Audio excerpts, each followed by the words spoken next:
వాళ్ళకి 42% రిజర్వేషన్ ఈరోజు మన రేవంత్ రెడ్డి గారు అందరి ఆమోదంతో ఈరోజు మనం అది అమలు చేయాలని ఈరోజు చిత్తశుద్ధితో ప్రయత్నిస్తుంటే మరి ఇక్కడ మనకి మద్దతు ఇచ్చినట్టే ఇచ్చి కేంద్రంలో మద్దతు ఇవ్వకుండా ఈ బిల్లుని మరి కొట్టేయించేలాగా బీజేపీ ప్రభుత్వం చేస్తా ఉంది. దీనికి మనం తీవ్రంగా ఖండించాల్సిన అవసరం ఎంతో ఉంది. ఇక్కడ రాష్ట్రంలో మనకి ఏదో మద్దతు ఇచ్చినట్టు ఇస్తున్నారు, మరి అక్కడ కేంద్రంలో ఎందుకు వాళ్ళు పోరాడట్లేదు? మన బీజేపీ ఎంపీలు కానీ ఎమ్మెల్సీలు కానీ ఉన్నారు, వాళ్ళు ఎందుకు పోరాడట్లేదని అడుగుతున్నారు. ఇప్పుడు మన జనాభాలో అధిక శాతం 56% బీసీలు ఉన్నారు. ఇప్పటిదాకా కూడా సామాజికంగా విద్యాపరంగా అన్ని విధాలుగా కూడా వెనుకబడి ఉన్నారు.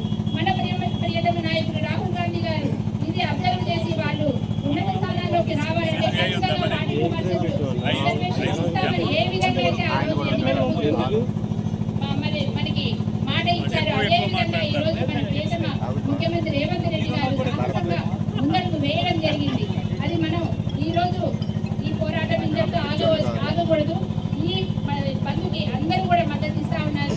అఖిల పక్షాలు అన్ని సిపిఎం కానీ సిపిఐ కానీ మరి ఎంఆర్పిఎస్ అలాగే ఉద్యోగ సంఘాలు అందరూ కూడా మద్దతు తెలుపుతున్నందుకు వారికి హృదయపూర్వకంగా ధన్యవాదాలు తెలియజేసుకుంటూ మరి ఒక్కసారి చెప్పేది ఏంటంటే కాంగ్రెస్ పార్టీకి నిజంగా బీసీల పట్ల చిత్తశుద్ధి ఉంది.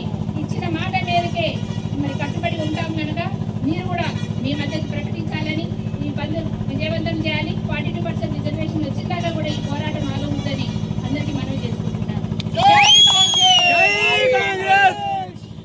మరి అదేవిధంగా ఈ రోజు బంధు కార్యక్రమానికి అఖిల పక్షాల రాజకీయ పార్టీలు అన్ని రావడం జరిగింది. అదేవిధంగా అన్ని కుల సంఘాలు కూడా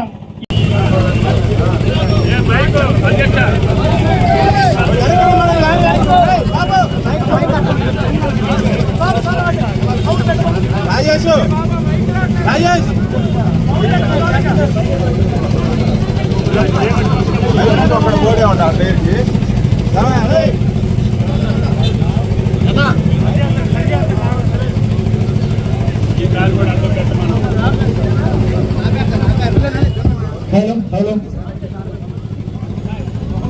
మరి